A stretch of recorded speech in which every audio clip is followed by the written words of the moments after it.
नमस्कार, मी किरण भगत, महाराष्ट्र नवनिर्माण सेना उपशहराध्यक्ष बदलापूर. मी आज ही फक्त क्लिप नगरपालिकेसाठी प्रशासकीय अधिकाऱ्यासाठी बनवतो. माननीय निशांत मांडवीकरांनी तुम्हाला एक पत्र दिलं होतं तर तुम्ही सोमवारपासून कारवाई करणार, म्हणजे रिमाइंडरसाठी तुम्हाला एक क्लिप आहे. रिमाइंडरसाठी अनाधिकृत फेरीवाल्यांना जर उद्यापासून तुम्ही हटवलं नाही तर महाराष्ट्र नवनिर्माण सेनेकडनं मी तुम्हाला अल्टिमेट देतो.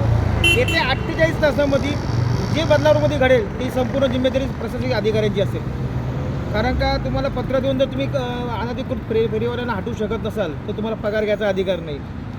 आणि प्रत्येक टायमाला आम्ही निवेदन देणार ना तुम्ही करणार असाल तर मग तुम्हाला निवेदन देण्यापेक्षा आम्ही आमचे हात चालवलेले चांगले असतील.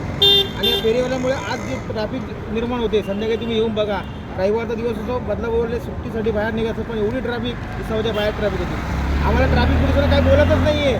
त्यांच्याही मनात एक खंत असते का या फेरीवाल्यांना बाजूला काय, म्हणजे बोलू शकत नसतात कोणासोबत.